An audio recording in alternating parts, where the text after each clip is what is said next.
Hello friends, welcome again. मैं हूं अर्पित और आज हमारी बीए थर्ड सेमेस्टर के लिए एंशिएंट हिस्ट्री की ये तीसरी क्लास है जिसमें हम राजपूत वंश के बारे में बात करेंगे। जैसा कि मैंने आपको बार बार बताया है कि सभी दीर्घ उत्तरीय क्वेश्चन का आंसर आपको केवल 5 पेज में ही लिखना है, यानी 500 शब्दों में ही लिखना है। यहाँ पर मेरे जो क्वेश्चन है इनका आंसर इसलिए ज़्यादा बड़ा हो जाता है क्योंकि मैं लगभग सभी टॉपिक को कवर करने की कोशिश करता हूँ, जिससे आपसे चाहे जो भी पूछा जाए आपको इस वीडियो की मदद से उसका आंसर जरूर मिल जाए। और अगर मैं राजपूत वंश पर एक वीडियो बना रहा हूं तो then I want to make sure कि कोई भी आपका जो भी चाहे क्वेश्चन आए केवल ये वीडियो देखने से ही कंप्लीट हो जाए। तो आपको 5 पे से ज़्यादा के आंसर नहीं लिखने हैं। तो आइए अपना क्वेश्चन देखते हैं। राजपूत वंश, राजपूत साम्राज्य के इतिहास और राजपूत काल के दौरान सामाजिक आर्थिक स्थितियों का वर्णन करो। तो ये क्वेश्चन है और इसको जब आप पूरा क्वेश्चन देखेंगे तो चाहे आप समझ जाएंगे कि जितने भी चाहे विस्तृत उत्तरीय, लघु उत्तरीय जैसे भी क्वेश्चन आए तो आप उसका आंसर दे सकते हैं। और चलिए इसको शुरू करते हैं। राजपूत संस्कृत शब्द राजपुत्र से लिया गया है जिसका अर्थ है एक सम्राट का पुत्र। राजपूतों को उनके साहस, वफादारी और राजशाही के लिए सराहा गया। वे योद्धा थे जो युद्धों में लड़ते थे और शासन की जिम्मेदारियों का निरीक्षण करते थे। राजपूत पश्चिमी, पूर्वी और उत्तरी भारत के साथ साथ पाकिस्तान के क्षेत्रों से आए थे। 6ठी से 12वीं शताब्दी तक राजपूत वंश सर्वोच्च था। राजपूत वंश ने राजस्थान और सौराष्ट्र की रियासतों में 20वीं शताब्दी में सीमित बहुमत से शासन किया। तो अब हम राजपूत वंश के बारे में बात करेंगे।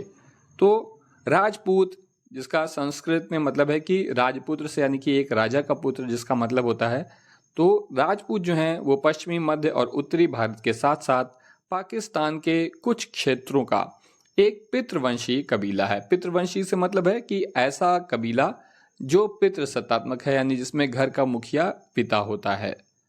वे उत्तर भारत के शक्तिशाली हिंदू सैन्य अभिजात वर्ग के वंशज होने का दावा करते हैं। 6ठी और 12वीं शताब्दी के बीच राजपूतों की प्रमुखता बढ़ी।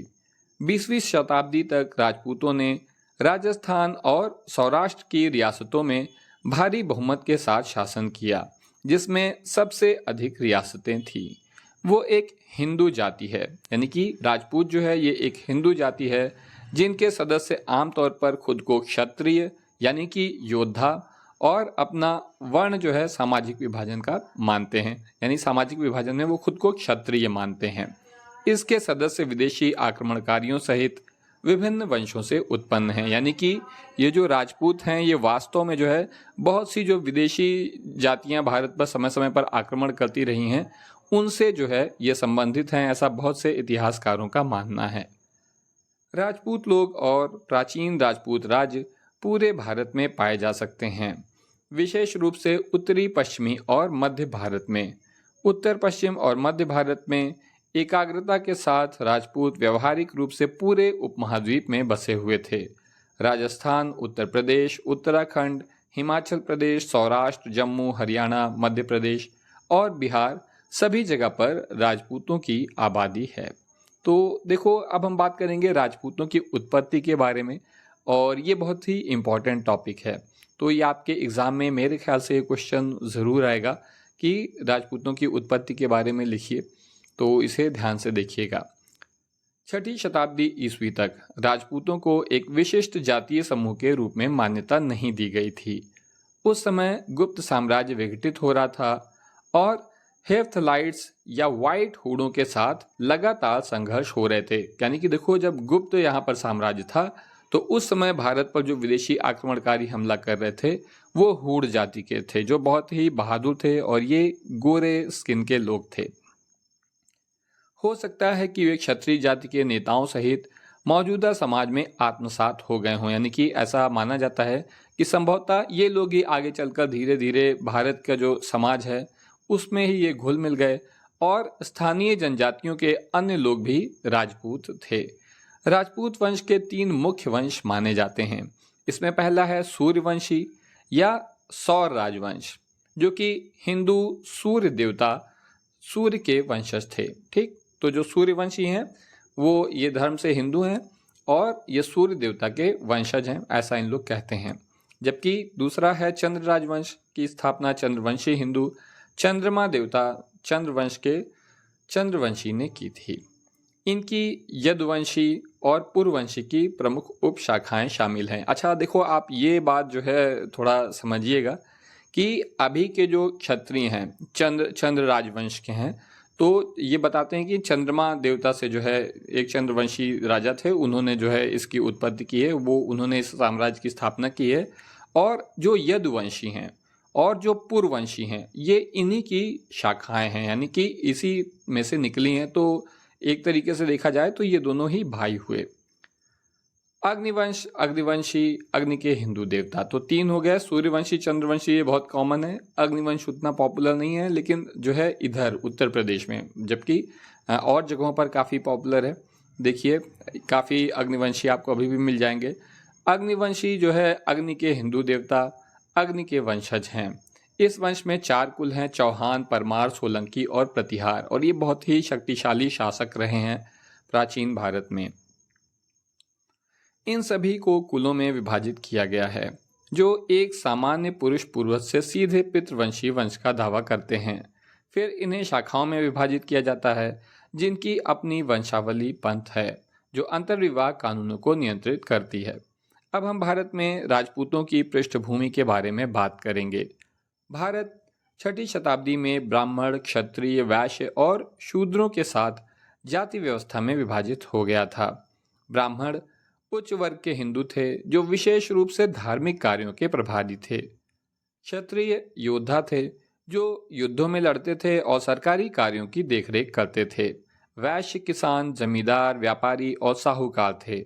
जबकि शूद्र निचली जाति के हिंदू थे, जिन्हें उपरोक्त 3 जातियों की सेवा करनी थी। राजपूत क्षत्रिय जाति के हैं। उत्तरी भारत में अपने पूरे शासनकाल में राजपूतों ने शानदार मंदिरों, महलों और किलों का निर्माण किया और वे चित्रकला के उत्साही संरक्षक थे, यानी कि कला में भी इनकी रुचि थी। तो अब हम जो है देखिए राजपूतों के प्रमुख राज्य, उनकी राजधानी और इन राजपूत वंशों के संस्थापक के बारे में बात कर लेते हैं। और जो लघुत्तरी या अति लघुत्तरी क्वेश्चन जो है इस हिस्से में से आपके बहुत सारे आएंगे। जैसे कि क्वेश्चन है कि दिल्ली अजमेर के चौहान वंश का जो है संस्थापक कौन था या इसकी राजधानी क्या थी। तो इसकी राजधानी थी दिल्ली और इसके संस्थापक था वासुदेव। कन्नौज के प्रतिहार वंश का संस्थापक कौन था, इसकी राजधानी क्या थी, तो इसकी राजधानी थी अवंती और कन्नौज। और नागभट्ट प्रथम जो है इसके संस्थापक थे। मालवा के परमार या पवार वंश का जो है संस्थापक था सीख द्वितीय यानी कि श्रीहर्ष, और इसकी राजधानी थी उज्जैन या धार। काठियावाड़ी के चालुक्य सोलंकी वंश का जो है राजधानी थी अनिहालवाद और इसका संस्थापक था मूलराज प्रथम। मलखंड का राष्ट्रकूट वंश जो है इसकी जो है राजधानी थी मान्यखेत। मान्यखेत ज़्यादा पॉपुलर है मलखंड की तुलना में, ये नाम ज़्यादा लिया जाता है, और इसके संस्थापक थे दंती दुर्ग। जेजाक भूति का चंदेल जो है वंश जो है इसके संस्थापक थे नन्नुक चंदेला। यहाँ गलत लिखा है, Chanadela is not a word, Nannuk Chandela. और इसके जो है राजधानी थी महोबा, खजुराहो, कलिंजर। इसी तरह जो है चेरी के कलचुरी, इसकी राजधानी थी त्रिपुरी और कोकला प्रथम इसके संस्थापक थे। कन्नौजी के गढ़वाल या राठौर जो हैं इनकी राजधानी थी कन्नौज और चंद्रदेव इसके संस्थापक थे। आसपास के क्षेत्रों के तोमर, हरियाणा और दिल्ली के इनकी राजधानी ढिल्लिका थी और अनंगपाल सिंह तोमर जो है इसके संस्थापक थे। ऐसा माना जाता है कि अनंगपाल सिंह ने ही जो है दिल्ली शहर की स्थापना की थी। मेवाड़ के गोहिलोटा या सिसोदिया वंश का राजधानी चित्तौड़ थी और बप्पा रावल और हमीर प्रथम जो है इसके संस्थापक थे। कन्नौज के प्रतिहार वंश जो है इसकी राजधानी अवंती या कन्नौज थी और नागभट्ट प्रथम इसके संस्थापक थे। मालवा के पवार वंश की जो है उज्जैन राजधानी थी और सीख द्वितीय या श्रीहर्ष, देखो 2 बार ये लिख गया है, तो इसको जो है आप अपना पढ़ लीजिएगा। अब हम बात करते हैं राजपूत राज्य जो हैं उनके बारे में कि अलग अलग बहुत से राजपूत राज्य थे और जो राजपूत राजा थे उनके बारे में हम थोड़ा सा बात कर लेंगे। तो महेंद्रपाल की मृत्यु के बाद प्रतिहार राज्य गिर गया, यानी कि इस राज्य का पतन हो गया। उनके उत्तराधिकारी विशाल राज्य की अखंडता को बनाए रखने में असमर्थ थे।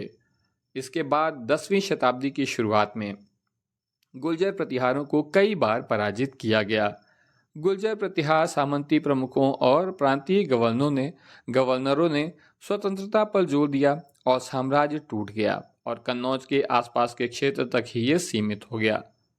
प्रतिहार साम्राज्य को प्रतिहारों के पतन और शक्ति के परिणाम स्वरूप अनहिलावाड़ा के चालुक्य यानी कि सोलंकी, बुंदेलखंड के चंदेल, मालवा के परमार, शाकंभरी के चौहान और दक्षिणी राजपूताना के गहवारों के हाथों में विभाजित किया गया। तो अब हम जो है राजपूतों में जो बहुत से समूह हैं उसके बारे में बात कर लेते हैं कि राजपूत वंश के रूप में वर्गीकृत किया जाता है सूर्यवंशी, यानी कि सूर्य के घर का प्रतीक है, जो भगवान राम से प्राप्त हुए हैं। चंद्रवंशी चंद्रमा का घर को दर्शाते हैं, जो भगवान कृष्ण के वंशज हैं। और अग्निवंशी अग्नि भगवान के परिवार से हैं। वंश के 3 उपखंडों में बांटा गया है, यानी वंश को 3 उपखंडों में बांटा गया है, कुल या शाखा, खप्प या खाप और नाक यानी कि टहनी की नोक। कुल राजपूतों की मूल पहचान है और वे सभी श्रद्धा रखते हैं और अपने परिवार के देवता द्वारा संरक्षित हैं, जिन्हें कुल देवी के नाम से जाना जाता है। सूर्यवंशी कुलों में बैस, छत्तर, गौर, कछवा, मिन्हास, पखराल, पटियाल, पुंडीर, नारू, राठौर और सिसोदिया शामिल हैं। चंद्रवंशी में हमारे पास भाटी, चंदेल, भंगिया, चुडासमा, जादौन, जडेजा, रविंद्र जडेजा को आप लोग जानते ही होंगे, जराल, कटोच, पहोरे, सोम और तोमर हैं। अंत में अग्निवंशीय भाल, चौहान, डोडिया, चावड़ा, मोरी, नागा, परमार और सोलंकी का घर है। राजपूतों की आर्थिक स्थिति यानी कि जो इकोनॉमिक कंडीशन थी राजपूत समाज की या राजपूत साम्राज्य की, उसके बारे में अब हम बात करेंगे। तो मुख्य व्यवसाय के रूप में इनका व्यवसाय कृषि था और प्राथमिक व्यवसाय के रूप में कृषि को हम डिस्कस करेंगे। तो कृषि लोगों का आधार थी। सिंचाई के लिए राजपूत सम्राटों ने नहरों और तालाबों का निर्माण किया और कृत्रिम झीलों में वर्षा जल एकत्र किया, यानी कि तालाब भी बनवाने की परंपरा थी। बांध भी बनाए गए। सिंचाई सुविधाओं ने कृषि और किसानों की आर्थिक स्थिति को लाभान्वित किया। इस तथ्य के बावजूद कि उन्हें कभी कभी सत्तावादी सामंती नेताओं के हाथों दुर्व्यवहार का शिकार होना पड़ता था, यानी कि कभी कभी ऐसा होता था कि किसानों को राजाओं के या सामंतों के दुर्व्यवहार का शिकार होना पड़ता था। अब कर यानी कि टैक्स के बारे में डिस्कस कर लेते हैं कि टैक्स का क्या सिस्टम था राजपूतों के शासन में। तो भूमि राजस्व आय का प्राथमिक स्रोत था और इसकी गणना मिट्टी की उर्वरता, सिंचाई के बुनियादी ढांचे और अन्य कारकों के आधार पर एक सूत्र का उपयोग करके की जाती थी। भू राजस्व का भुगतान ज्यादातर कृषि उत्पादों में किया जाता था, जिसमें अच्छे उपाय के लिए थोड़ी सी नकदी डाली जाती थी। राजस्व के अतिरिक्त स्रोत उपहार, जुर्माना, खनिज, जंगल और पट्टे पर दिए गए क्षेत्र थे। अब हम बात करेंगे इस समय के उद्योगों की।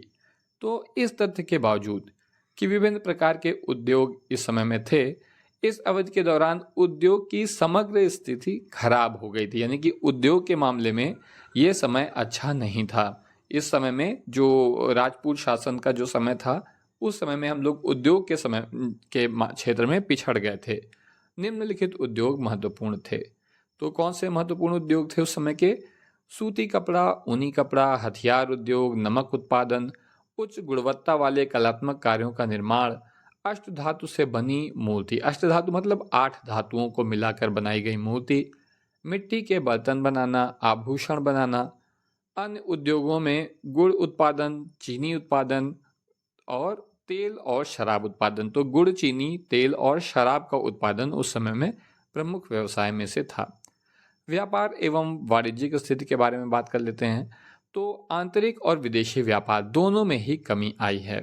व्यापार संतुलन भारत के पक्ष में जारी नहीं रहा और समुद्री व्यापार के साथ साथ भारत का भूमि आधारित विदेशी व्यापार भी था। रोमन साम्राज्य के पतन के कारण भारत के समुद्री व्यापार में गिरावट आई थी इस समय में। अब हम राजपूतों के राजनीतिक संगठन के बारे में बात करेंगे। तो राष्ट्र में कोई राजनीतिक एकता नहीं थी। ये देखो, ये भी बहुत इंपॉर्टेंट बात है कि राजपूतों के राजनीतिक संगठन के बारे में डिस्कस करना और उन वजहों के बारे में बताना जिससे आगे चलकर राजपूत राजा जो थे वो पराजित होते हैं। तो ये एक इंपॉर्टेंट सेक्शन है, ध्यान से देखिएगा। राष्ट्र में कोई राजनीतिक एकता नहीं थी और उत्तर भारत कई कुलों द्वारा शासित स्वायत्त राज्यों में विभाजित था। राजपूतों के राजनीतिक संगठन की स्थापना सामंती व्यवस्था पर हुई थी, जिसका अर्थ था कि अधिकारियों को वेतन के बजाय भूमि अनुदान के रूप में भुगतान किया जाता था। यानी कि यहाँ पर जो है, जैसे मान लीजिए कि आप कोई सामंत है राजा के दरबार में, तो आपको कोई सैलरी नहीं मिलेगी, कोई तनख्वाह नहीं मिलेगी, बल्कि उसके बदले में आपको ज़मीन दे दी जाएगी जहाँ के आप जागीरदार होंगे या समझिए कि छोटे मोटे राजा होंगे। और आपका काम क्या होगा कि वहाँ पर जो है सारा टैक्स यानी कि कर आपको कलेक्ट करना है और अपनी एक सेना रखनी है। और जब भी जो बड़े राजा हैं, जब उनका युद्ध होगा तो आपको अपनी ये सेना लेकर उनके समर्थन में जाना होगा। तो इस तरह से सेना का रख रखाव खर्च आपको ही उठाना होगा, जो आपको टैक्स मिलता है उसके माध्यम से। तो यही है व्यवस्था सामंतवादी, और यही सिस्टम उस समय में चलता था। चूंकि धन पर सम्राट का कोई सीधा नियंत्रण नहीं था, तो आप देख रहे हैं कि धन असल में किसको मिल रहा है, सामंतों को मिल रहा है, और उस पैसे का इस्तेमाल वो राजा के लिए सेना का रख रखाव करने में करते थे। तो क्योंकि धन पर सम्राट का कोई सीधा नियंत्रण नहीं था, इसलिए यह विधि अत्यधिक दोषपूर्ण साबित हुई। नतीजन राज्य कई छोटी छोटी रियासतों में विभाजित हो गया, जो राष्ट्रीय संकट के समय भी एकजुट नहीं हुए। यानी कि जब राजा के ऊपर हमला हुआ तो असल में ये जो रियासतें थी सामंतों के अधीन, तो इन लोग लड़ने गए ही नहीं, या कई बार तो दुश्मनों से मिल गए।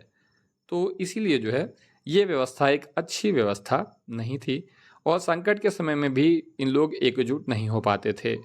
राजपूत सेना पैदल सेना, घुड़सवार सेना और हाथियों से बनी थी। राजपूतों के नैतिक कल्याण के मानक बहुत ऊंचे थे। उन्होंने कभी भी एक निहत्थे प्रतिद्वंदी पर हमला नहीं किया और युद्ध में कभी भी धोखे या विश्वासघात का इस्तेमाल नहीं किया। राजपूतों को अपने कुलों पर बहुत गर्व था और केवल अपने ही नेता के प्रति वो निष्ठावान थे। नतीजन विभिन्न कुलों ने पारस्परिक प्रतिद्वंदिता विकसित की। यानी कि जब आप केवल अपने कुल के प्रति ही निष्ठावान हैं, तो जो अलग अलग कुल हैं उनमें आपस में प्रतिद्वंदिता हो जाती थी। इसने आमतौर पर बहादुर राजपूतों को विभाजित कर दिया, जिससे वे मुस्लिम आक्रमणकारियों के लिए आसान शिकार बन गए। राजपूतों में युद्ध करने की तीव्र इच्छा थी। इससे कमी क्या हुई कि संसाधन और कर्मियों यानी कि जो सैनिकों हैं दोनों की ही बर्बादी हुई, कि आपस में बेवजह लड़ते रहते थे, तो संसाधन भी बर्बाद जाते थे और अच्छे फाइटर योद्धा भी मारे जाते थे इन युद्धों में। दूसरी ओर राजपूत प्रशासन काबिले तारीफ था। भूमि राजस्व जो आय का प्राथमिक स्रोत था, कुल उत्पादन का 10वां हिस्सा था। कर कम थे, यानी कि टैक्स काफ़ी कम थे इस समय में, और लोगों का जीवन आमतौर पर समृद्ध था, क्योंकि जब सरकार ज़्यादा टैक्स नहीं लेगी तो जो भी कमाई होगी लोगों की, जनता की, अपनी खुद की होगी, तो इसलिए वो समृद्ध थे, जनता सुखी थी, खुशहाल थी। अब हम समाज और सीमा शुल्क के बारे में बात करेंगे। तो राजपूत कई गुणों से संपन्न थे। वे वास्तव में उदार और स्वागत करने वाले थे, जहाँ तक कि उनके विरोधियों ने भी उन्हें दयालु और क्षमाशील पाया। महिलाओं को बहुत सम्मानित किया जाता था, हालांकि उन्हें पुरुषों से कमतर माना जाता था। यानी कि महिलाओं का लेवल, उनकी सम्मानजनक स्थिति थी, काफ़ी उनका सम्मान था, लेकिन उन्हें पुरुषों के बराबर नहीं माना जाता था। लोगों ने अपने सम्मान की रक्षा के लिए अपनी जान की बाजी लगा दी थी। एक स्वयंवर में एक महिला को अपने पति को चुनने की स्वतंत्रता दी गई थी। यानी कि महिला स्वयंवर के द्वारा खुद से अपनी मर्जी से जो है अपने पति को चुन सकती थी, और पर्दा प्रथा नहीं थी। बहुविवाह आम बात थी, लेकिन एक बेटी के जन्म को अशुभ माना जाता था, और कई राजपूतों ने नवजात कन्या का वध कर दिया था। महिलाएं अपने पति के प्रति समर्पित थीं और आसानी से सती और जौहर करती थीं। ये भी काफ़ी पॉपुलर था उस समय में, सती और जौहर की जो प्रक्रिया थी। और जाति व्यवस्था बेहद सख्त और जटिल हो गई। अनेक नई जातियों और उपजातियों का उदय हुआ। ब्राह्मणों और क्षत्रियों का बहुत सम्मान किया जाता था, जबकि वैश्य और शूद्रों को निचली जाति माना जाता था। सम्राट और कुलीन लोग ऐश्वर्य में रहते थे, धन की कोई कमी नहीं थी और राजपूत आमतौर पर लापरवाह जीवन शैली का आनंद लेते थे। अब हम इस समय के धर्म के बारे में बात करेंगे तो जैन धर्म, बौद्ध धर्म और हिंदू धर्म 3 प्रमुख धर्म थे जो इस अवधि के दौरान फले फूले। हालांकि क्योंकि राजपूत सम्राट हिंदू थे, जैन धर्म और बौद्ध धर्म हिंदू धर्म की तरह लोकप्रिय नहीं थे।